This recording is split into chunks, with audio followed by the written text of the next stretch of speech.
akan terangkan tentang pertama, kita akan terangkan tentang highest chance, tempat yang ada highest chance untuk dapat float.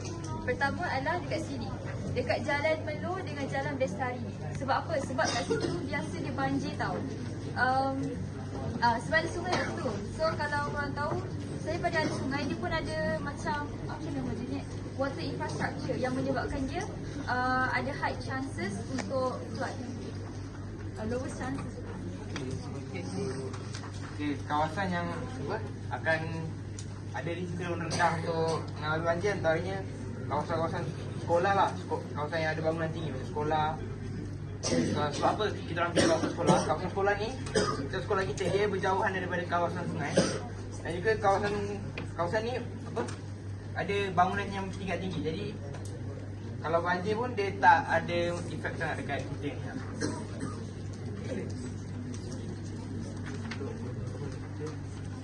Okay, lepas tu dekat sini, kepada kawasan di sini terdapat saliran sungai dan Jalan Melo 5 dekat dengan buah pirangan Kaporin dan apa ni, Besan Indah lah.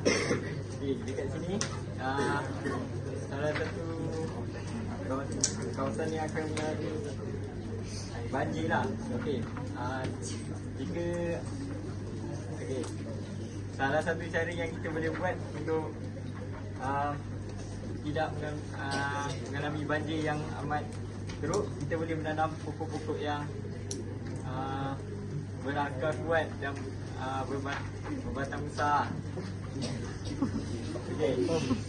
Pokok ini dapat dijadikan sebagai penghalang lah.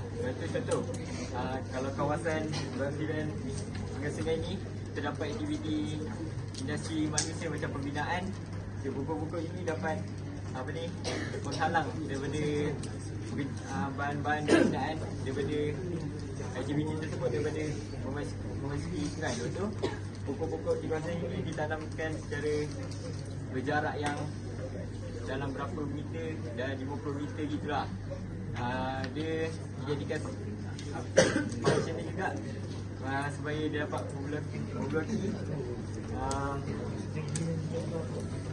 memiliki bahan-bahan binaan daripada memasuki air lah. Dah lah, tak apa rasa je lah.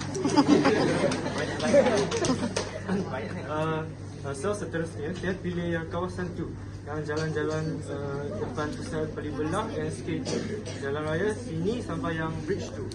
So saya pilih cara biowells. So biowells ni macam mana? Ni macam tau, kat tepi jalan kan ada lubang-lubang longkang. So kalau hujan lebat, air hujan yang berlebihan, dia akan mengalir masuk ke dalam tanah melalui longkang tau. So setelah dia mengalir masuk ke dalam sana, tanah ni dia akan menjadi penapis air hujan. So air ni dia akan ditapis dan menjadi lebih bersih dan berkualiti tinggi sebelum mengalir ke sungai dan tasik. So sumber bekalan air penduduk dia akan menjadi lebih bersih dan selamat digunakan.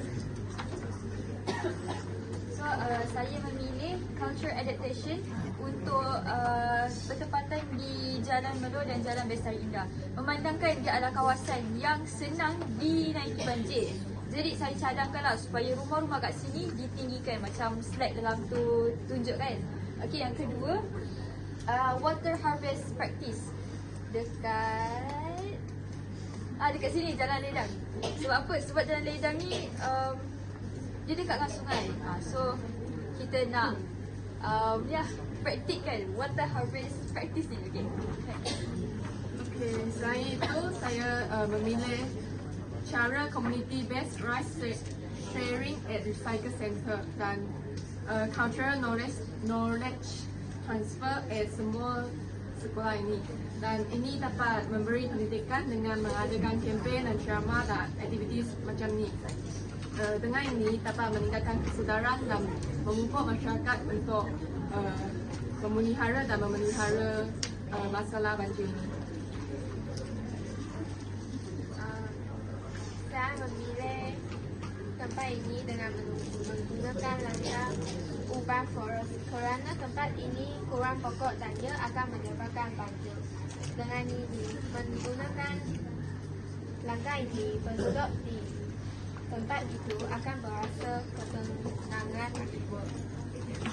Sekali kita orang memilih Dewan sebagai cultural adaptation untuk cultural art and stories.